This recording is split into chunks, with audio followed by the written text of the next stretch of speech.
other countries, they drive on the left side of the road. Well, in this county, we all drive on what's left of the road.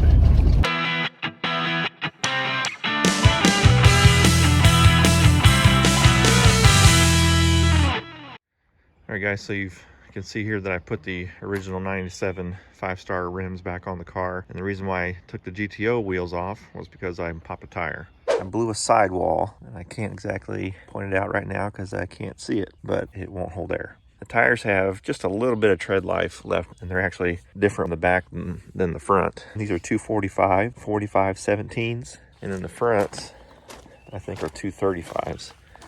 Yeah, 235, 45, 17. And since I popped that tire, I thought I'd go ahead and get some new rubber. Let me show you those. Okay, this is what I got.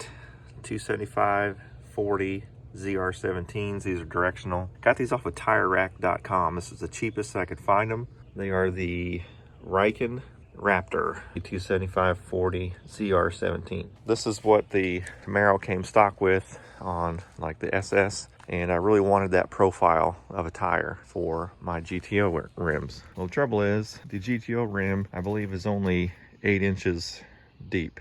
And so I looked it up, if that profile can even fit on an 8-inch wide tire. However, I saw that the Mustang GTO has 8-inch rims, and people are putting that profile on them. And they say that they're not really having any issue with them. I think the issue comes if you're gonna road course your car or something, the flex in the sidewall will be not great. So anyway, Mustang owners are doing it. That could be why they crash them all the time at car shows.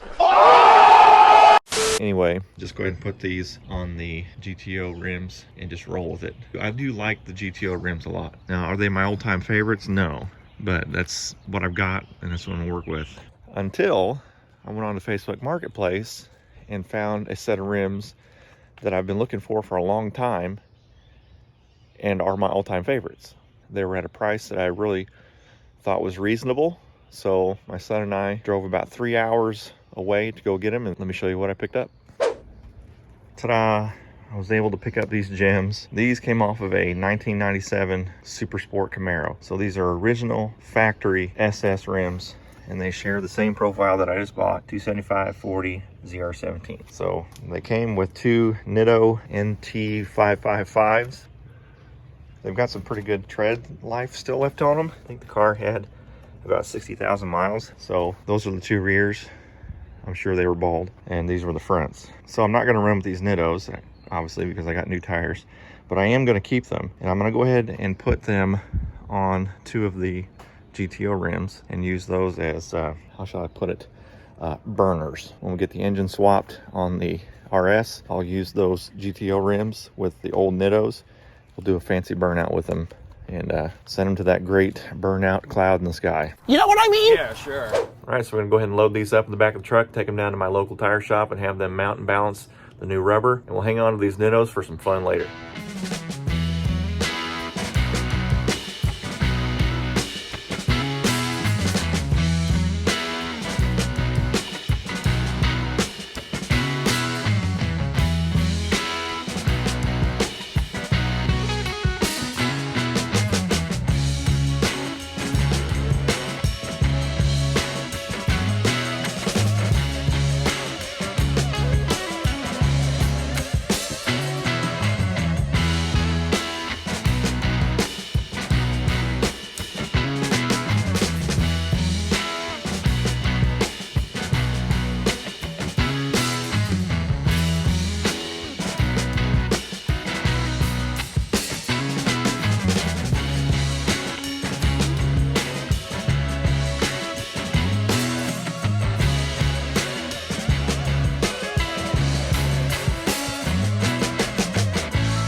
And they were closed unexpectedly. So it's now 3 days later. Time to load them back up. Take 2. You know, it's like they say, fool me once, shame on you. Fool me twice, strike 3.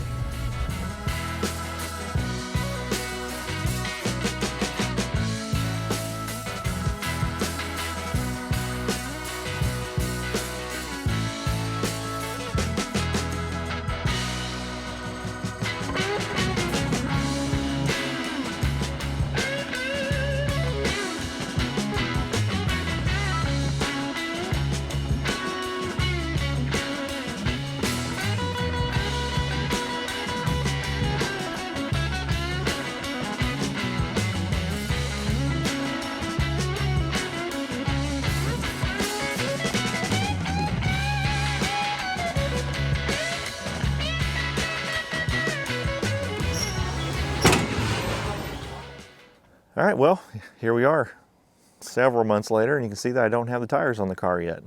And the reason why I don't have the tires on yet is because I don't want to put them on until I fix the front end suspension on this, because the tires that I have on here now are showing some uneven wear, and I believe that is due to ball joints and control arm bushings and stuff that are getting old and shot. So I don't want to put the fresh, very expensive tires on this car yet until I get that resolved. I need to pull parts off the Z28 roller. I plan on pulling the suspension parts off of the front and remove the rear axle off of this so that I can have rear disc brakes. Now I could just do that to this car and just pull all the parts off of here and do that to these suspension parts, because I believe they're all the same part number except for the spindles. I believe the spindle, or at least the caliper, is different on the Z28. It's bigger because the caliper has 2 pistons in it instead of the single piston like this one does, because it's a V6. So anyway, the control arms, the ball joints, all that's the same, but I still drive this car. It's my daily. I have to have this car so I can get to work.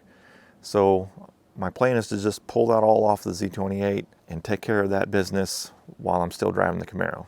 Makes sense, right? I think so, and that's the plan anyway. So I've also mentioned in other videos that the ZRS project is kind of on the back burner. I've got a lot of irons in the fire with my work and with my personal life and family, and it's kind of hard to find parts because the parts I'm wanting are very popular and they get snagged up pretty quickly, and you know, that whole game. So I have been looking for some parts, and I was able to finally get some. So I want to show you some of the things I've picked up, and then another thing that I picked up that is a huge piece of the puzzle for this LS swap on my V6 RS Camaro. So Project ZRS is moving in the right direction, if not just at a snail's pace, but it's at least moving in the right direction. All right, so if you've been following this project, you know in episodes 1 and 2, we picked up a Z28 roller, and I went over it in detail in episode 2, the items that are on this roller. It's basically a complete car, except for the engine and transmission. This roller was a 6-speed car, so it's got all the pedals, center console, dash, wiring harnesses. It's got the radiator, fans, stock drive shaft. Of course, it's got the front and rear suspension, 4-wheel disc brakes, except there are a few key items that I've been looking for that I really want this to be the way I exactly want it.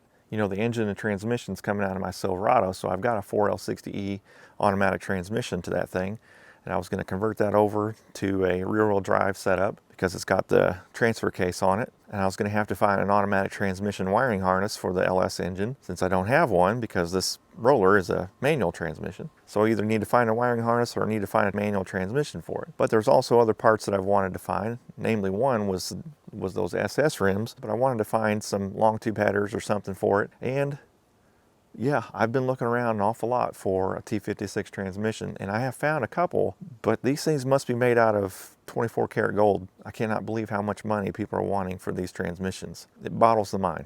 It boggles the mind. Okay, so some of the parts that I found are just some interior pieces that were broken on my RS, so I was able to find some parts for that.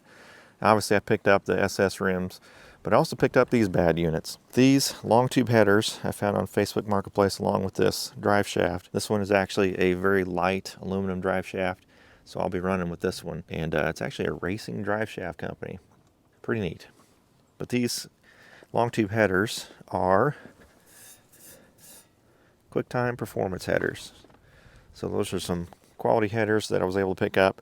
I'm excited to have those for the car because it's not just going to look the part with these SS rims, but it's also going to sound the part with a good set of headers and nice exhaust system when it all gets finished. Now that roller is what has kick-started this project off, so I've got to do one of two things. I either need to find an automatic transmission wiring harness from a Z28 or try to find a T56 transmission that came with those Z28 LS engines. So that has been my quest. Try to find either one of those things to make this project happen. Now, preferably, I wanted the T56 transmission because that would just make this thing my absolute dream car. V8 motor, 6-speed transmission, hardtop, early 3rd gen nose. Dream car. What more could a guy ask? I don't know. Well, fellas, I found something. The last piece to this puzzle. Ladies and gentlemen, we got him. So I was perusing through Facebook Marketplace at Camaro Parts, and I just happened to see like the tail end of this transmission in one of the photos. There was no individual picture of the transmission along with these other parts. So I got to reading the ad, and in the list was this transmission. And the price he was asking for it was actually reasonable. It wasn't some unsightly amount. So I messaged him, and thank goodness he still had it, and he was local, so I didn't have to drive 5 hours for this thing like I did for the parts Camaro. But anyway, so I went down there, and the story is on this, he bought this car that was pretty ragged out. Some young teen, I think, owned it. It had a lot of performance parts on it. In fact, the engine was very nice, and that's the reason why he bought the car. He didn't need the transmission, he just wanted the engine. So the transmission didn't work out for him, but it worked out for me, and I was blessed with the opportunity to purchase it. So the bell housing's around here somewhere. I cleaned out my garage recently, and I set it somewhere, and I don't remember where I placed it. So there we go, fellas. T56, huge piece of the puzzle. It's actually got a Hurst shifter in it, so that's pretty cool. I've got a guy locally that does transmissions. I'll probably send this in to him and have him take a peek at it and see if it's in need of anything. I've got a flywheel, and I've got a clutch for it, and I also have the pressure plate thing, whatever that thing's called, but they all look pretty worn out, so I'm probably gonna have to get new parts for that.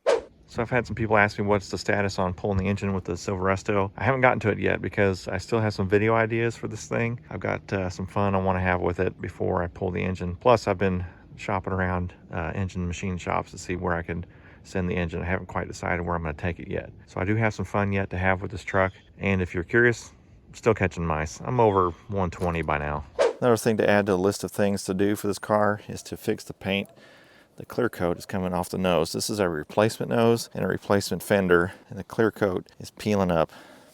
So there are a few items of paint correction and stuff that needs to be done on this thing. So just add that to the list. All right, I'm relieved to be able to find a T56 for this project. Huge piece of the puzzle has been found to be able to make this car my dream car. So where does that put us right now in this project? The next thing I'm going to do is remove the suspension parts off my Z28 roller, work on those on the side while I continue to drive the car and try to get a hold of some more parts. I'm going to need a clutch, pressure plate, flywheel, the F-body intake, F-body pulley system, oil pan, and those types of things. So I've got a lot yet to get, but a huge piece of the puzzle has been found. So we're in a good spot for this project to become a reality. Now, if I can just find the time to do all this. So anyway, I'm thrilled to be able to get another episode of Project ZRS out with this update on my parts haul. So stick around for the next episode when we actually start tearing into the roller. So that's going to do it for this episode of Project ZRS. As always, thanks for watching. God bless. Be sure and hit that like switch on your way out. We'll see you next time.